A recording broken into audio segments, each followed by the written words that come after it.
Ce qui se passe dans les bois est un véritable podcast sur la criminalité. Nous discutons d'événements qui sont souvent de nature violente.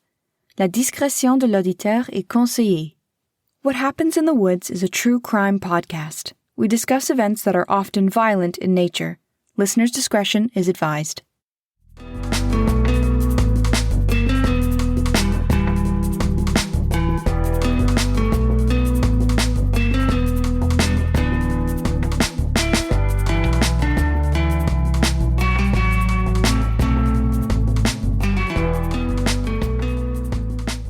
Well, hello, and welcome back to the Campfire Friends.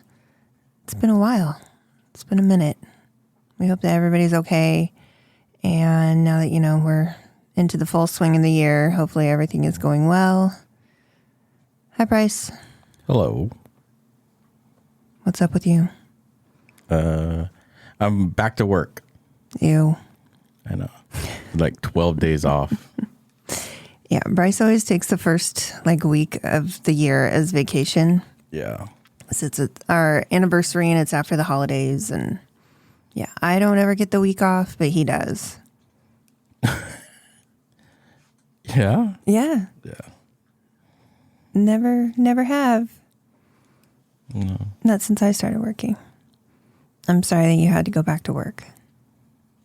Bullshit. Yeah? Yeah. My wife would just win the lottery and be all right. Yeah, well, I try. Yeah, but I like to start the year off relaxed. Yes. And then It's celebrate our 24th anniversary. This year was our 24th anniversary, yes. 24 years. Yes, You guys. 24 whole last years. Yes. Hey, I haven't introduced you yet, Mara. Keep your comments to yourself. You're I'll getting go ahead. back in the closet. Yeah, getting ahead of things here. Back with us this week is Mara, and no, she doesn't have a story this time. She didn't have a case for us, although that was quite the roll of a roller coaster that we were on last episode. But yes, welcome back. Thanks. Is that our first cannibal?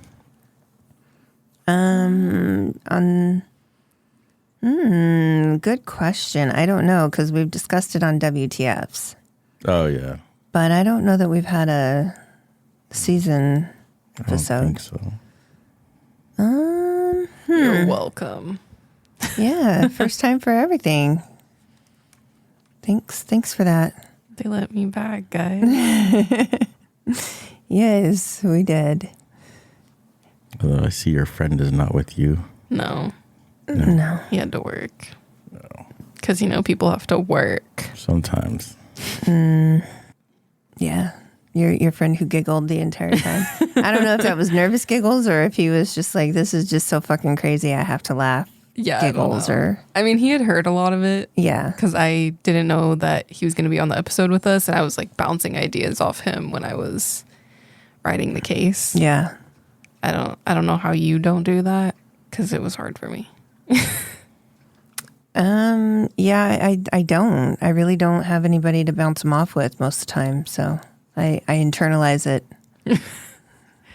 I had a lot of trouble with wording or what I wanted to include. And Yeah, sometimes that's hard. yeah. Because I've done it a couple of times where I've pretty much been done with research and writing everything, and then I scrap it. And I'm like, it just doesn't sound good. It doesn't sound right, and I want to do it justice, or it doesn't. Yeah, so then I end up rewriting or heavily editing or just not doing the case at all. I've done that a couple of times too, where I've literally sat and started writing, and then all of a sudden I'm like, yeah, I don't think I should cover this one. And This is then I not move the on. one. Yeah. Honestly, it's, yeah. Because then sometimes I think there's going to be enough information to do a whole episode, and there's not. Yeah. I was surprised that one was as short as it was. It wasn't that short. It wasn't like it was super short. No, it's just, I was surprised. I thought it would take up more time. Because I think I wrote 7 pages or something like that. That is a lot. But yes, not everything makes it to the final edit. It's a process. Yeah, it is a process. But, you did great. You did great, kid. Thanks. You're welcome. So what are the updates this week? Lisa Marie passed away. I know. That was really sad. Yeah. And I don't know. I people live hard lives that we know nothing about just because they're public figures. But I know she had some issues. Mara's like, what? I don't know who that is, to be honest. Elvis Presley's daughter. Oh, okay. Yeah. And for a while, she was married to Michael Jackson. Yeah. In the 90s? Yeah. Like mid to late 90s. She was married to him. That was interesting. I don't know. I mean, there again, I not my business, but I don't know. Just you wouldn't think they would be a couple, but I don't know. Yeah, she was only 54. Yeah. Yeah, and I think they confirmed she had a heart attack. Yeah, cardiac arrest. Yeah, cardiac arrest. So I'd seen it. I just didn't know who that was. And California's floating away. yeah, apparently all that prophecy of it, dipping into the ocean, the Pacific Ocean, is coming true. I guess. Bye, guys. Yeah, been nice. Well, they all knew it was going to come back. The water wasn't going to stay away forever. No, it comes in cycles. Yeah. It does. But everyone's like, Because they're not prepared for it after being in a drought for so long. They're not prepared for no. having that amount of water. Yeah. Back, I was seeing a lot of pictures and stuff of Sacramento.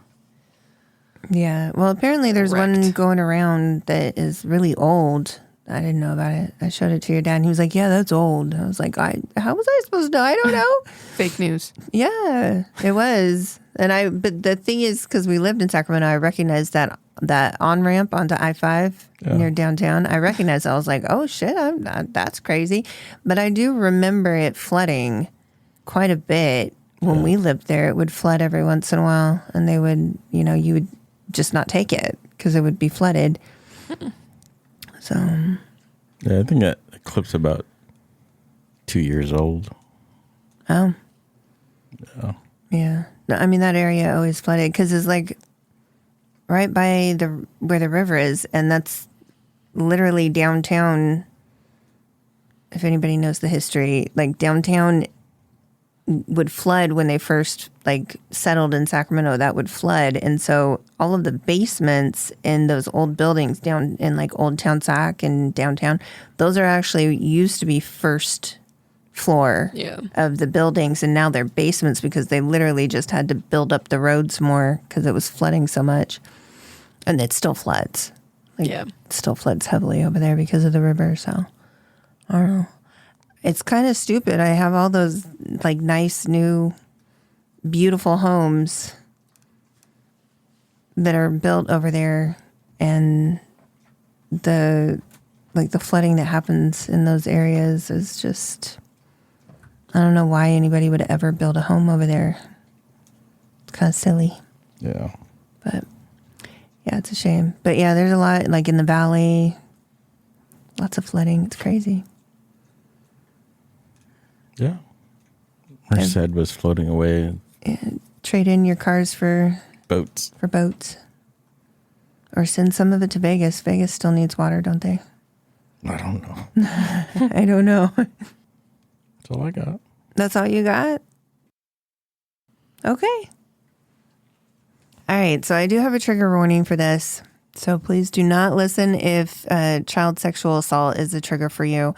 I'm not going to go into graphic detail, but the unfortunate fact is that these crimes are against minors, and no matter how little or as much description as I can give and still not have it be graphic, we all know it happens, and we know people like this are disgusting. We know what they do. So I'm going to start off the episode with events that took place on May 16th, 2005, outside of Coeurd'alene, Idaho, at the Groene family home.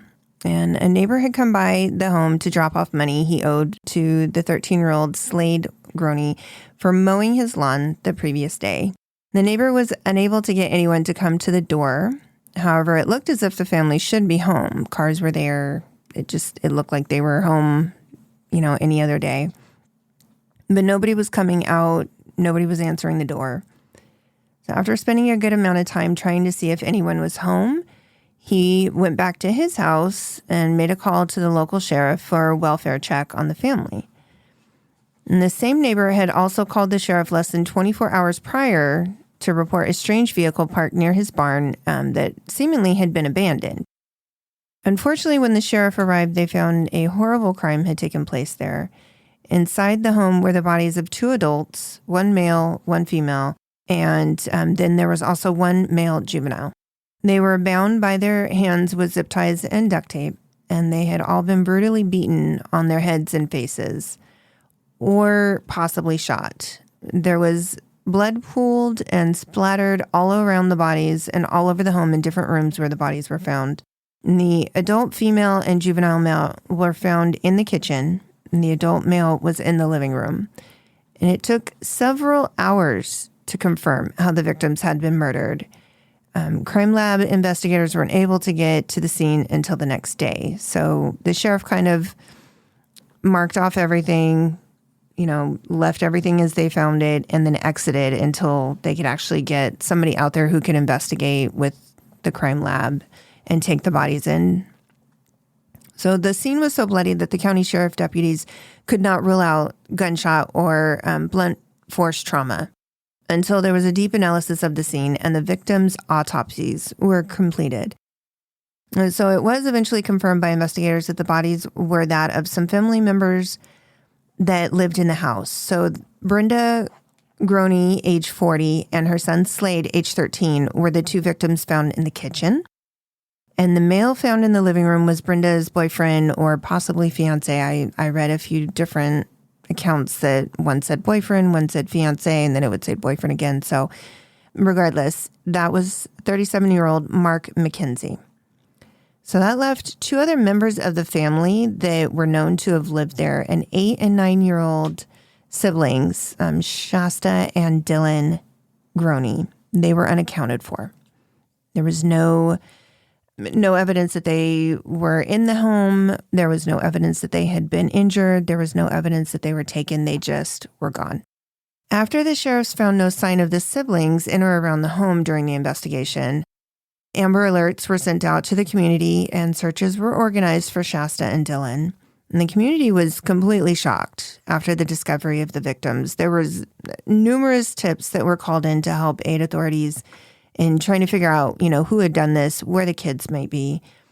And the FBI was called in, and there was a $100,000 reward that was offered for information, leading information to the crime, but also the safe return of the children or information about the children. The completed autopsies confirmed that it was blunt force trauma to the head that was the cause of death for all 3 victims. They had multiple skull fractures, contusions, and injuries consistent with that of a claw-ended hammer. Did they find the hammer? No. Oh. Did not find the hammer. Brenda and Mark also had trace signs of marijuana and methamphetamines in their system. However, they don't think that was how they died. It didn't play a part in how they died in any way. They both had previously had run-ins with the law due to substance abuse, so there was a thought, initially that possibly their murders were related to drugs. Mm-hmm. There were no signs of drugs in the home, though, and nor was there any, paraphernalia, anything like that. Oh, really? The house was clean.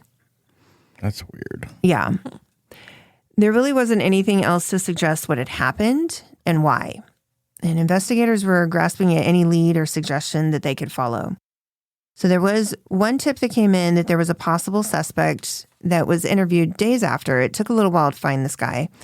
He was a family friend who reportedly owed Mark and Brenda a small amount of money. It was reported between $500 and $1,000 maybe.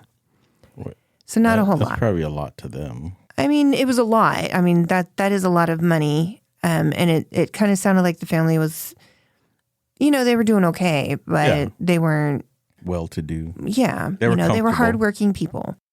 So they found this guy and he was interviewed. He was detained and interviewed. It was determined he had no part in the crime. There was a family member of Brenda's that stated there was no bad will between the victims and this friend. Like, they were on friendly terms with him, even though he still owed them money. They could have used the money, but they weren't, mad at him because he hadn't paid them back yet. So that really just kind of fizzled out. There really wasn't anything to it. Authorities also turned their attention to the missing sibling's father, so Stephen Groene. Brenda and Stephen were divorced, but there didn't seem to be any issues there. There really was no motive for why he would have done this. Yeah. He was very distraught, upset by the news of learning that, not only Brenda and Slade were murdered, but also that the two kids were taken. He was just very, very upset and, fully cooperative, wanted, was asking for whoever took the kids to just leave them someplace safe. We'll find them. Just, please let me have my kids back. Yeah. So investigators, really moved on quickly from a theory that he was involved in any way. And then one lead came in from the thousands that were reported in, not even just in that area, but outside states were calling in tips too. There was an owner from a sporting goods store that reported seeing a white male with two children that fit Shasta and Dylan's description in Bonner's Ferry. Where's that? Idaho. Oh, okay. It's about 70 miles, I think, north of Coeur d'Alene, Idaho. Okay. So all of this is kind of on the border, too, of Washington and. The three were apparently driving in a white van that had Washington license plates. And they came into the store. The white man asked for directions to drive to Libby, Montana. Authorities from the neighboring counties then all took to the roads once this tip came up, and they were looking for the van, for the people, and there was no sign of this van or the three people that had been in it. They just seemingly disappeared. It would be weeks later that the man and the young girl would be identified at a 24-hour Coeur d'Alene Denny's.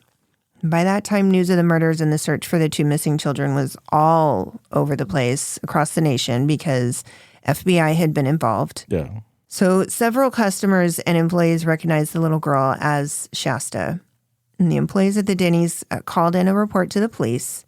And then they tried to strategically place themselves around the restaurant so that if he tried to leave, they would stop. Yeah. They would try to stop him from leaving with her. At least if he got away, they would try to keep her. Yeah.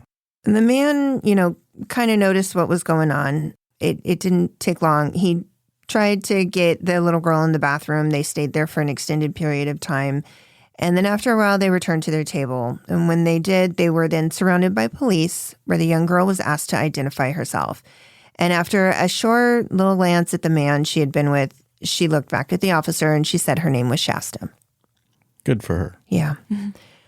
On July 2nd, 2005, after 7 weeks of searching and investigating, Shasta was found seemingly safe and sound. But where was Dylan? Yeah, I was going to say, where's her brother? Yeah. The man with her was immediately taken into custody.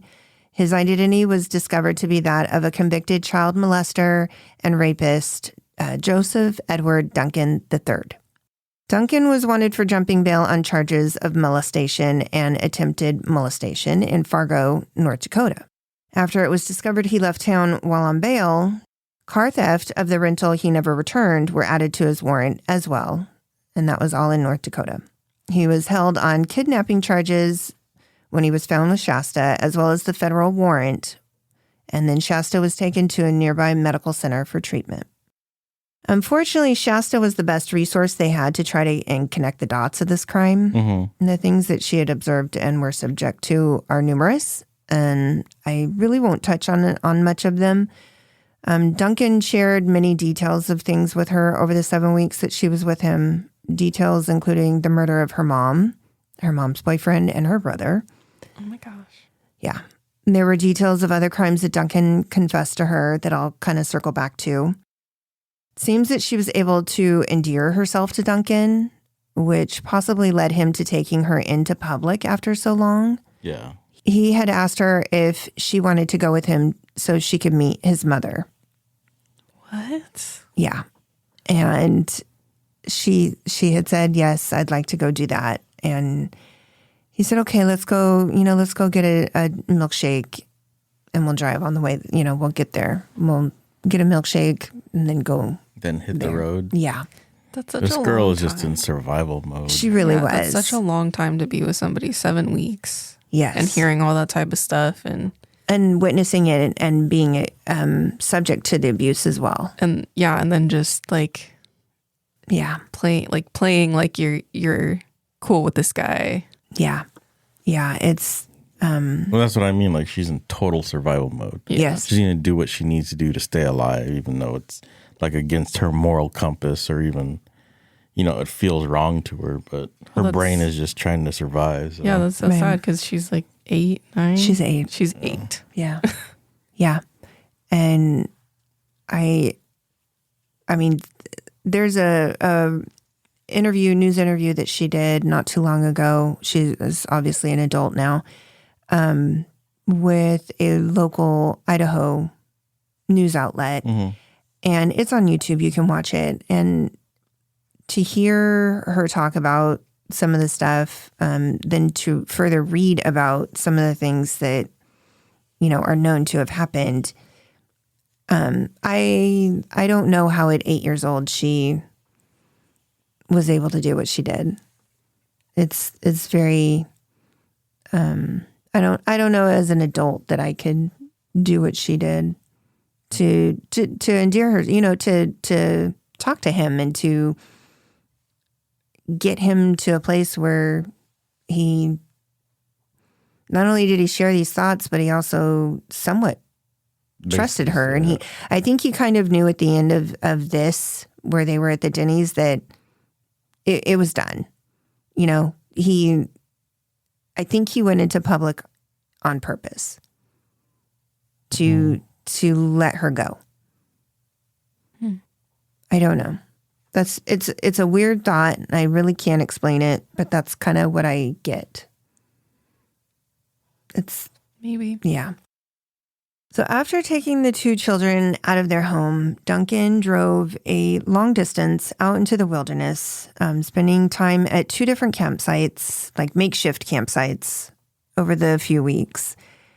He repeatedly abused the children sexually and physically, tortured Dylan, and it seems that Dylan was on more of the receiving end of the abuse than Shasta was, although I don't think either way it makes a difference. It just seems like physically he maybe took more of the abuse.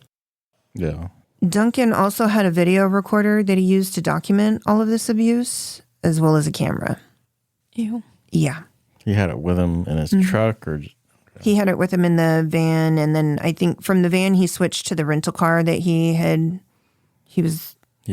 stolen. from North Dakota. It was a Grand Jeep Cherokee that he had stolen. Yeah, he had switched from the van that had the Washington plates to this Grand Jeep Cherokee, but he had that with him. He actually had it when he broke into the house. Oh. Yeah. It was revealed that what everyone feared when Shasta and Duncan showed up at that Denny's without Dylan was indeed true. Dylan had been killed, shot by Duncan just days before. Reportedly, it was by accident that he had been shot in the stomach with a shotgun. And because Duncan knew that he could not risk taking the boy in for medical treatment, he shot him once more, this time purposefully, in the head, and he was killed instantly. His remains were then cut up and burned. They were later found in the Lolo National Forest in Montana on July 4th, so 2 days later, at the last makeshift campsite that they had stayed at. And kind of as a side note, there was a memorial held for Dylan on what would have been his 10th birthday, just like 2 weeks later on July 16th, 2005. And that's what should happen to this guy. Well, stay tuned. So Shasta was reunited with her only surviving immediate family, which was her father and her older adult brother. That's good. Yeah. Obviously, her story does not end here, but over the years, she's tried to move past and live her life the best that she can. She started a family. I knew that wasn't going to happen because she's like the only witness to a lot of all this stuff that he's done. Yeah. So she said, I mean, she may be safe, but now she has to relive it in court. And actually, they worked out that she would not have to testify. oh, So I'll get to that.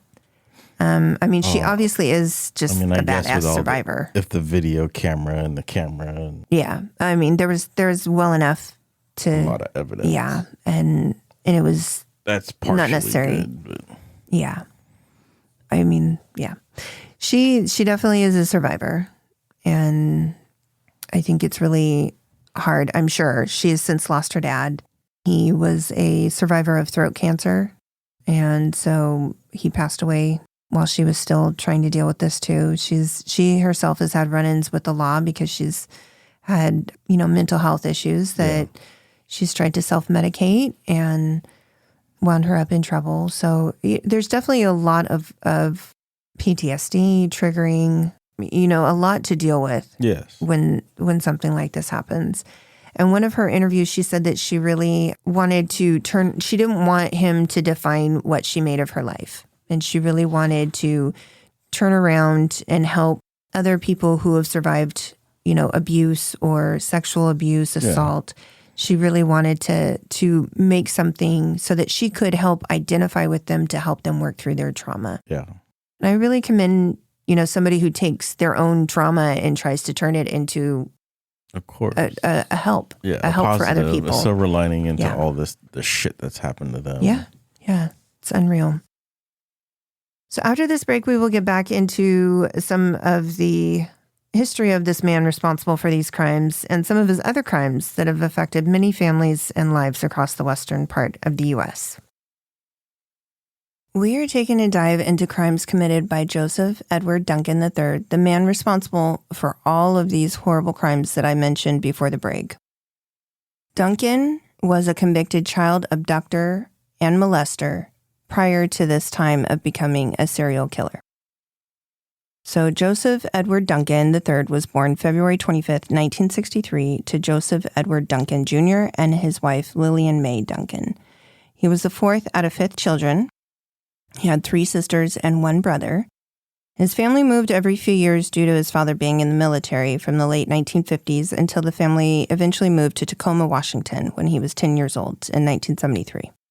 He was described as a boy with few friends, and I heard an account that his mother gave that apparently he regressed after his younger brother was born. She said that he was a bedwetter until the age of 13 and frequently wore dirty underwear and was unclean. It was mentioned also that in a few pieces of research I did that one of his older sisters molested him at the age of 8. However, I just don't see it's mentioned, but there's no, link of proof. Like he didn't give that information or there was an account by therapists that this was reported or, you know what I mean? It's just like, and apparently he was molested. I can't confirm it. If he was, then that might be what started this for him, but very well that type of thing does not have to happen to somebody for them to become themselves a child molester or abuser. No.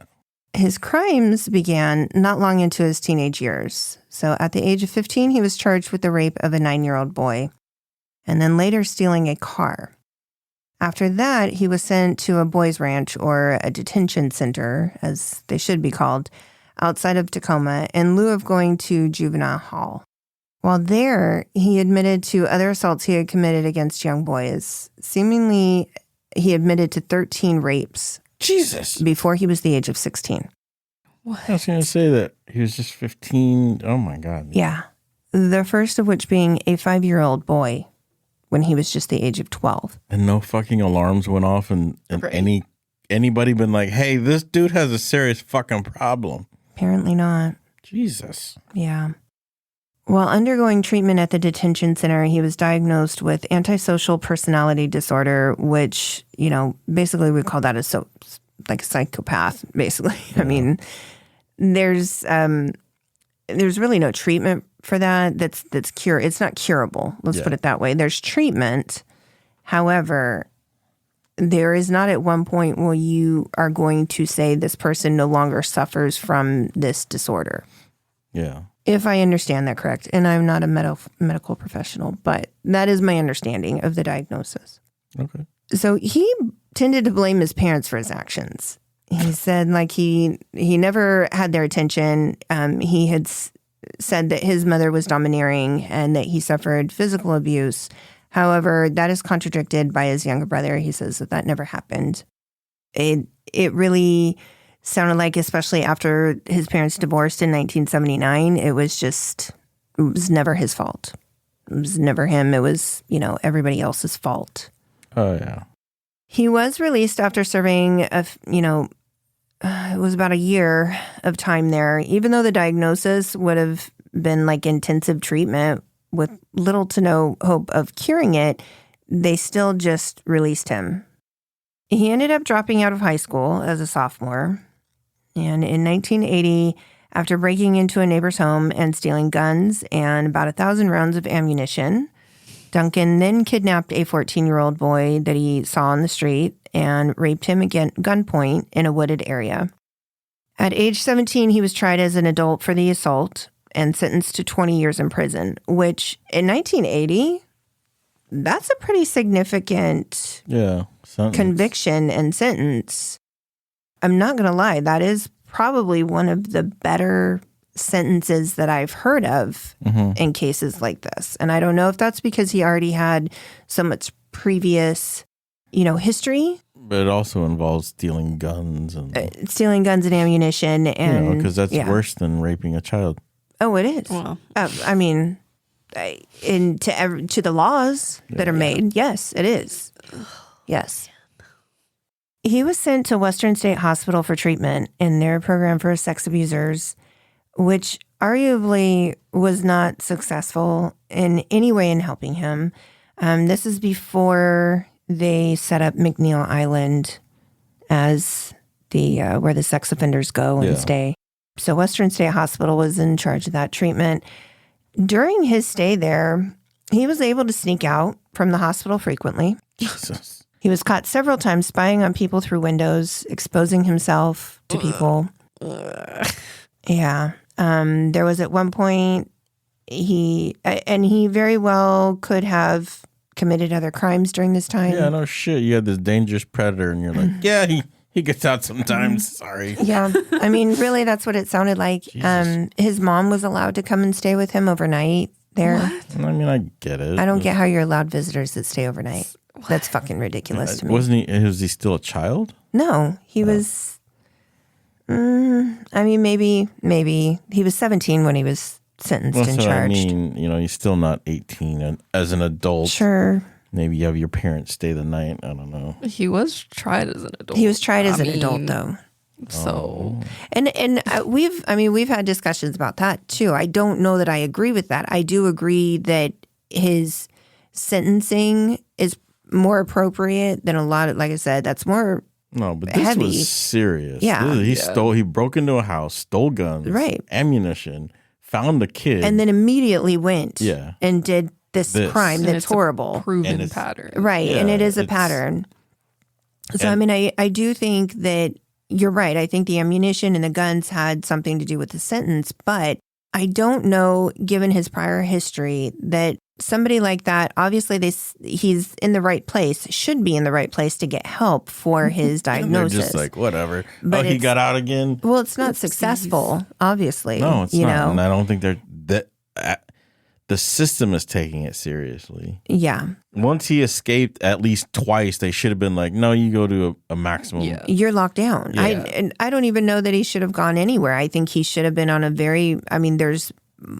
there's levels of the freedom that you get in places like that. Yeah. You should have none. Yeah. You should have been after he was watched constantly. I mean, the thing we just talked about, it's different because it's Canada. Right. And it was kind of this type of facility, but they wouldn't let that man walk outside of the within just the facility, outside. But outside. Right. He had to have escorts until it was reviewed. Right. Right. So this guy's, basically it's like he's in a hotel where he's coming and going at his leisure. Who knows what the hell he did while he was out, and supposedly under the watch of not only the prison system in conjuncture with the hospital. It kind of blows my mind. But I don't know that as a child, I mean, at 17, that's arguable that you don't have enough reasoning to, and I don't know that he had any mental, like, processing delays or anything like that. That's never mentioned. It's just that he doesn't care. I don't think he cares. And I think his diagnosis is why he doesn't care, because he solely survives for the need to do what he wants to do to make him feel good. Yes. That's literally it. You're not going to ever rehabilitate a person such as that. Yeah. When they don't see what they're doing is wrong. Yeah. Because their whole need and their whole reason for surviving and doing what they're doing is so that they get their gratification from what they do. So I don't know that sending him here under these circumstances at his age, I just don't know if it was all really taken that seriously. I don't think so. Like you just explained to us that he got out at least a couple times and been like, yeah. I mean, if several times. So it's just dangerous. Huh? Yeah, anyway, it's very dangerous. Sorry. No, I think it's irresponsible and very dangerous. So after 2 years in his, in this facility with no success in helping him make any kind of recovery, and obviously him, coming and going as he pleased, Duncan then said, I'm tired of this. Just take me to prison. And I'll continue to serve the remainder of the 20-year sentence out in prison. But Duncan, did you not know there's a special place for child rapists in prison? Well, even the prisoners don't like child abusers. Yeah, that's very true. Yeah. It's not a vacation. That's not going to be helpful. You may get killed. Yeah, I'm just confused why he was like, oh, I can like go as I want here, but just take me to prison. I'm kind of tired of it. Yeah. I'm not really sure what led him to do that, but I mean, from what I read, it was his, I no longer want to be here. Let me serve out my sentence in prison. Only he did not serve the entire 20 years in prison. Jesus. Yeah. In 1994, he was paroled to a halfway house in Seattle, but he was released from there in 1996. And he soon had a parole violation for smoking marijuana. He earned himself 30 days in jail, and then he was released with new parole terms. And it is right after this that the disappearance and deaths of 2 young girls in Bothell, Washington made the news. And this is one of the crimes that Duncan reportedly confessed to Shasta while she was with him. God. Yeah. So 9-year-old Carmen Cubius and 11-year-old Sammy Jo White, they were sisters who were living in a motel that helped house homeless families. They were reported missing on July 6, 1996. They were last seen. People were actually doing some good. Yeah. I mean, people are trying to get by however they can. And these are also areas where predators go. I guess. No, I'm just saying, it's like they could have been like druggies or no, they were actually helping people. Yeah. Jerk. So they were last seen when they went across the street from the motel to a fast food restaurant to get some food. They were maybe going to, try to bum some money to get a pack of cigarettes for their brother. And the girls were like known to wander the streets. They were known by a lot of people there because this hotel was, it was set up to house homeless families. Yeah. And so there was a lot of families that looked out for one another. These girls were well known, in that little area.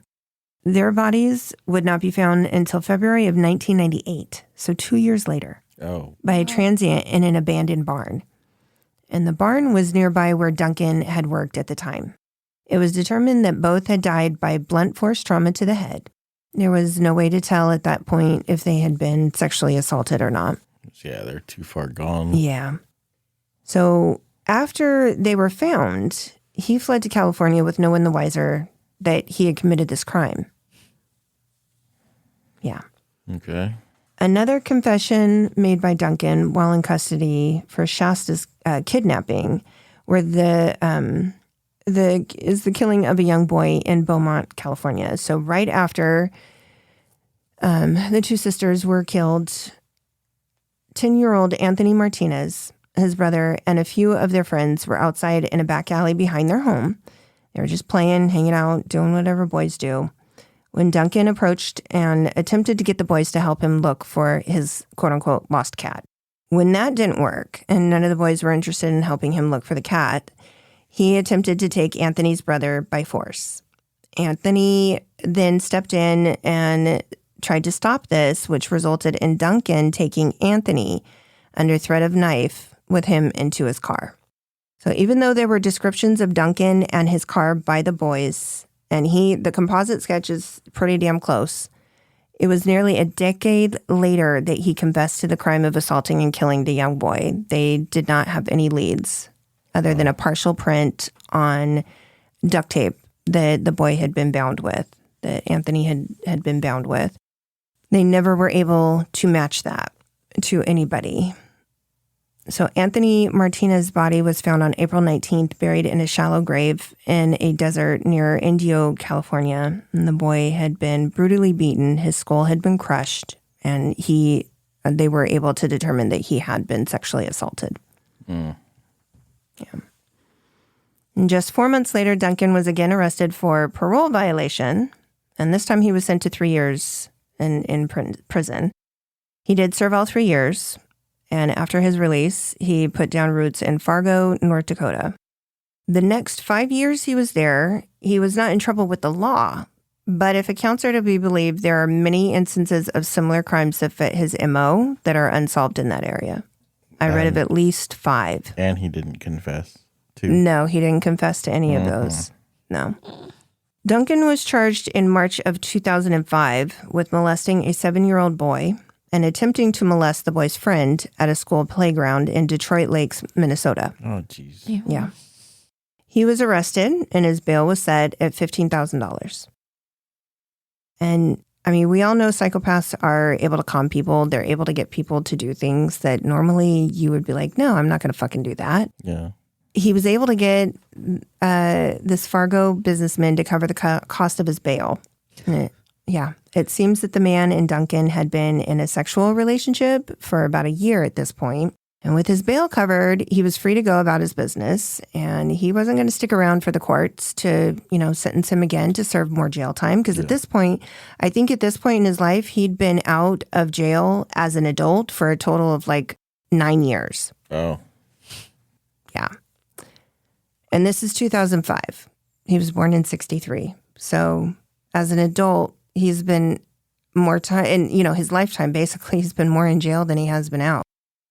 So he makes plans. He rents a car, that red Jeep Cherokee that is later found in connection with the kidnapping of Shasta and Dylan, whatever money he could, and he leaves the area. He bounces, thus, breaking his bail. Yeah.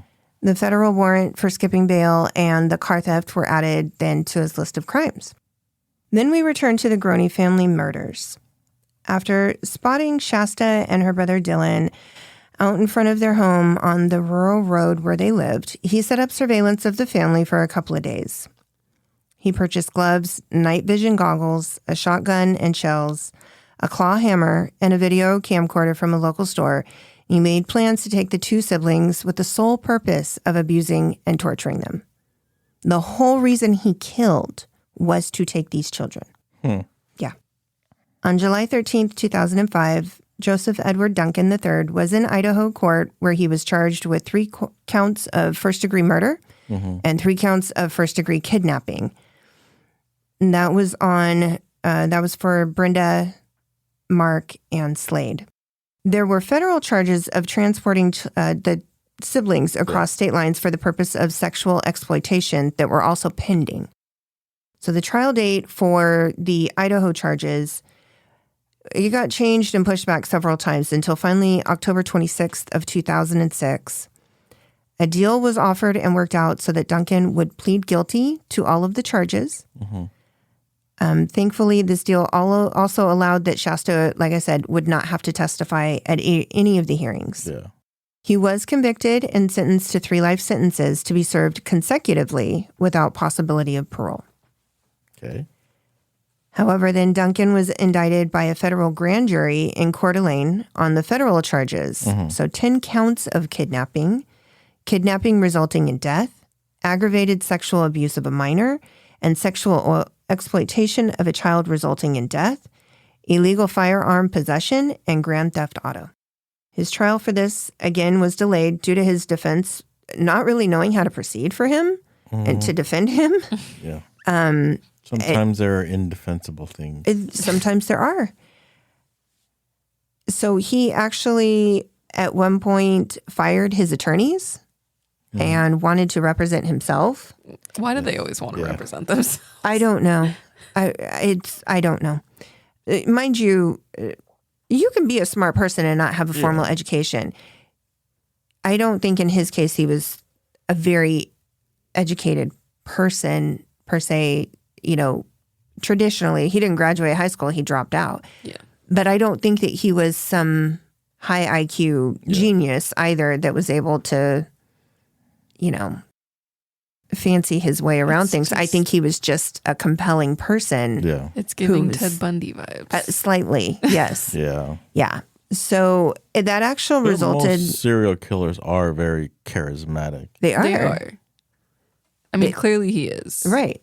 No, he's manipulative. He is very manipulative because the whole reason he was able to get into the halfway house in Seattle was because he got some member of the parole board convinced that he was going to be, that he was so sorry about what he had done. He's on the mend. And that he was on the mend. Well, he only stayed there for 2 years. Yeah.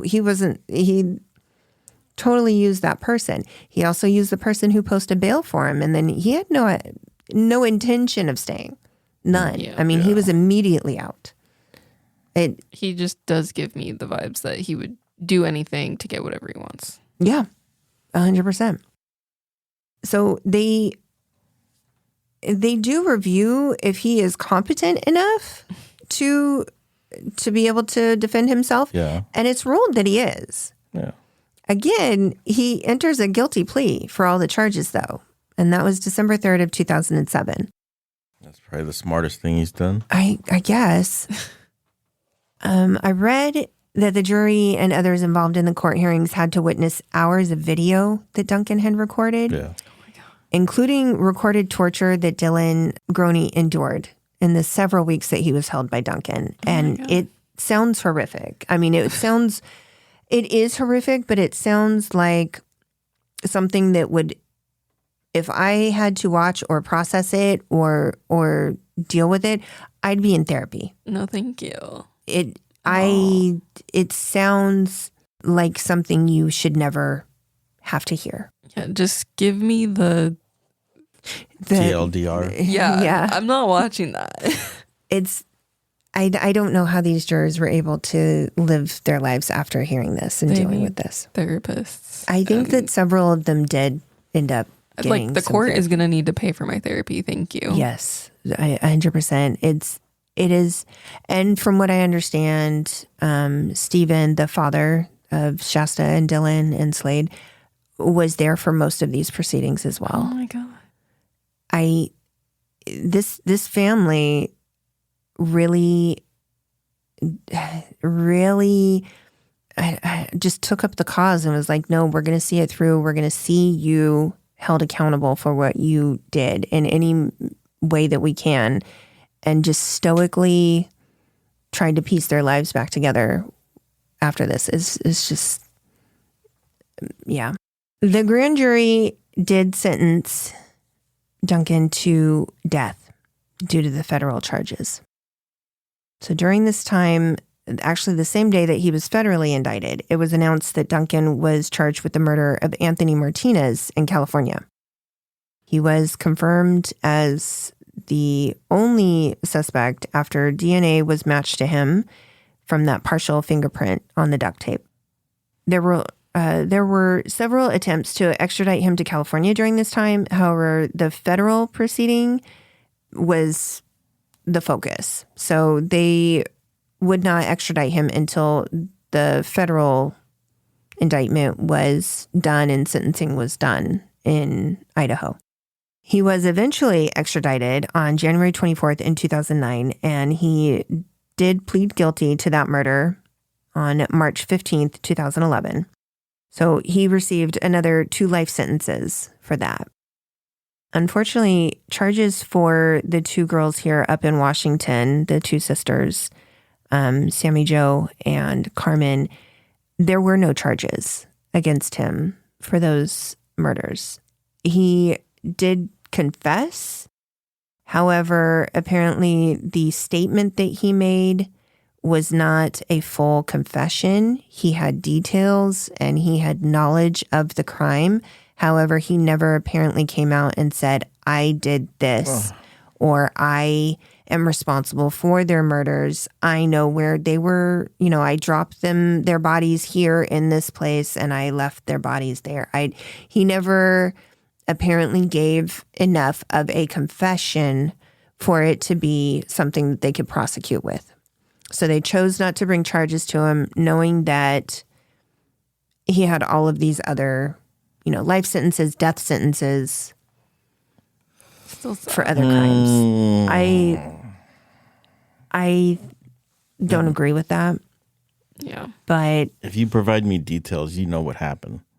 I feel like that, yes. I feel like if you have intimate details of what happened, then Of you where a were body's there. located, of everything that happened to it. Right. Just because you don't say please and thank you. And it was discussed with Shasta. I mean, Shasta had knowledge. Mm-hmm. So, it wouldn't, I just don't know that I wouldn't have still tried. Because, this family that is grieving for these girls, they have what? Yeah. I mean, he is sentenced to death. He does have life sentences, but that's not specifically not for their girls. For them. Yeah. Not for their children who were, horrifically beaten and murdered. And if he's responsible for it, they were sexually assaulted as well. Because there's no way he's going to kill without doing that. Yeah. Not a child. The only people, he didn't assault the 13-year-old brother Slade, but that was to get the 8 and 9-year-old out of the house. That was the sole purpose of those murders. So that was his obstacle to overcome. That is the only time he is murdered without assault that we are aware of that charges have been made against him. So you can't tell me that he didn't do the same to those girls. Yeah.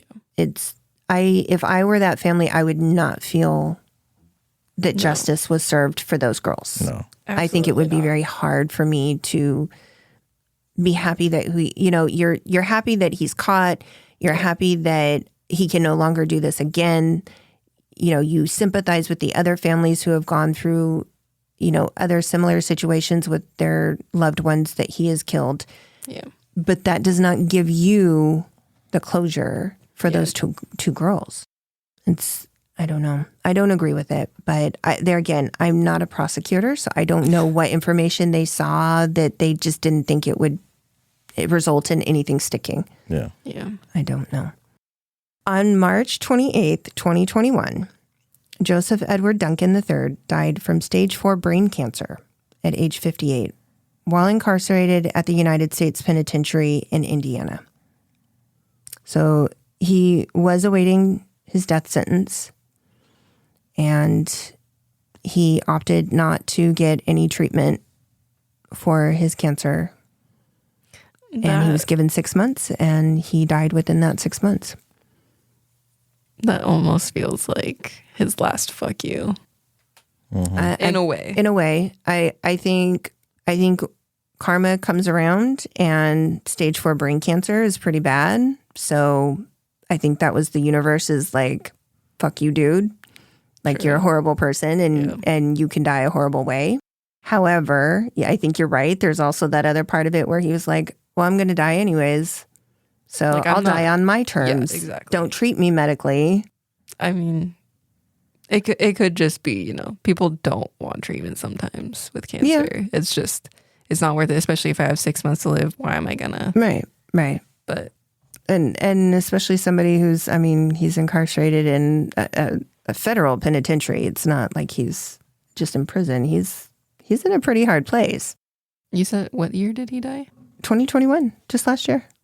But 2 years ago. So he was sentenced to death and he was waiting all that time? Mm-hmm. Yeah, it's a long process. It is. I mean, California, before they did away with actually putting people to death, you would sit there for decades and die of natural causes before you were put to death, because there's just such a appeal process to it and a weight to it at this point that it very rarely does. There are a lot of states where the process happens very quickly. Yeah. And there's a lot of states where people will just sit. This one is hard for me because I don't often agree with the death penalty. I don't often agree with the death penalty either. However, I'm not against it. I just am, I think, everybody does get their appeal process, and I understand that. But there are some people who should not walk this earth, and he is one of them. Yeah, I'm just, like I said, I don't often agree with it, but this is a person who is proven, who has a pattern, who literally never learned. Literally never, none of his treatment ever taught him anything. He just did not care, was just going to do what he was going to do. Yeah. Did it maliciously. It wasn't like he just drugged them or, put them to sleep. It was like he bashed them over the head with a hammer. That's insane. Or a blunt object, whatever, I think that in this case, I don't think it matters how he's gone. And I know that, a lot of the news reports after his death was reported, Shasta, their surviving victim, and the families of the victims were just, finally we're free of this. Yeah. We know that he's not sitting someplace, that he's not breathing. He's no longer here. We're free of him. Yeah. Being here. Also, with him dying, though, I know we've covered it repeatedly about how the families have to relive it, because then all of a sudden now the news wants to interview them about how do you feel about that? Yeah. This person dying. What do you want them to go say? Away. Yeah. Right. Literally, how about you just take a guess and leave me alone? Yeah. Thank you. Write down whatever you want, because it's probably wrong. Right. Also, I think, something we haven't talked about too much, but in his case, there are so many possibilities of crimes that he could have been connected to. Mm-hmm. And you can't tell me for 5 years he was on the straight and narrow, because he wasn't. There's no way that those 5 years he was in North Dakota, he was just a law-abiding citizen. No. I don't buy it. There's that loss of potential for other people to get answers in how, they have family members that are victims of his, possibly. They're not going to get answers now. Yeah. There's crimes that are still unsolved that may have been connected to him. They're never going to get answers now. They should have just been like, here, if you tell me everything, we'll take off one of your life sentences.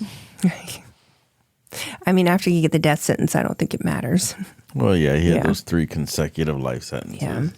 And there are people, that you hear of criminals who get a death sentence and they're like, well, it doesn't matter now. I'll tell you whatever you want to know. Yeah. And, they'll talk. And then there are other ones who are like, I'm never going to fucking talk to you at all. Yeah. You're going to put me to death? Fuck you. I'm not going to give you a word. Yeah. I'll go to my grave. You'll never know. It's like Israel Keys. Fucking, I'm going to die before I'm going to tell you anything. Yeah. I'm kind of surprised that he didn't confess anything. I guess it would have to be someone that he really trusted, or for a reason, since he was confessing to Shasta. But I am kind of surprised that, sitting there, he didn't say anything. I do wonder and I don't, in order to not deep dive into what her experience was, because it was pretty bad, I can only speculate at why he was confessing these things to her. Yeah. And I do think that, there is an aspect of mental illness where people can, in a moment, acknowledge that they're doing things wrong, that something is wrong with them, and that they have remorse in that moment. It's not enough to have them be remorseful and relearn and to not do it again. It's just in the moment where they have that small, I'm sorry, this isn't what I wanted, and, I don't mean to do these things, and they might have just that small moment where the weight of everything they're doing is on their conscience, you know? Yeah. And I think that might have been it. She endeared herself to him, and then he was overcome. So he shared some things with her that he probably normally would never have shared to anybody. Yeah. But he also had never had this amount of time with any of his victims before. And he never really had friends. Right. Like growing up. Didn't sound like it, no.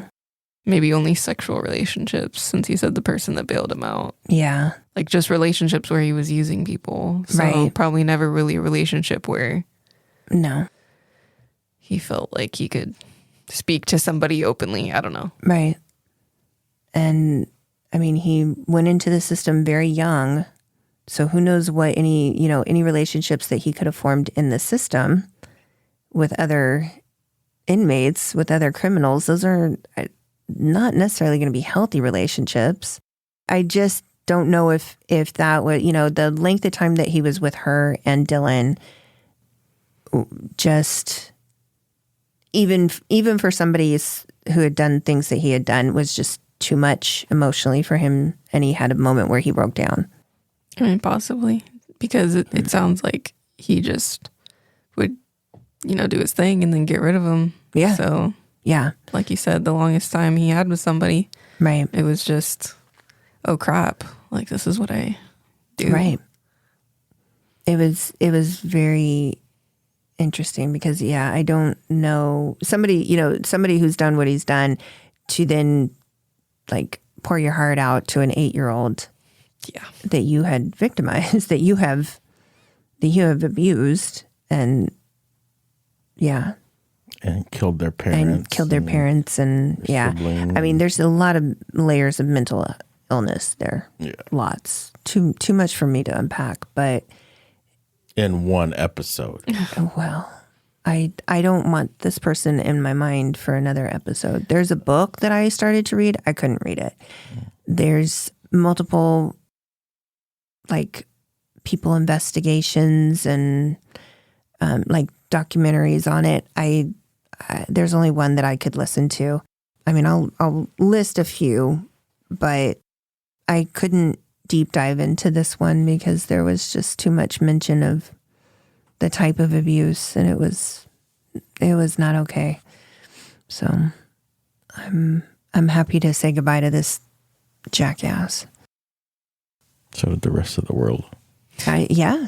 I mean, I don't think even his mom didn't really even seem to have a kind word after that. She was like, I don't know how he got released.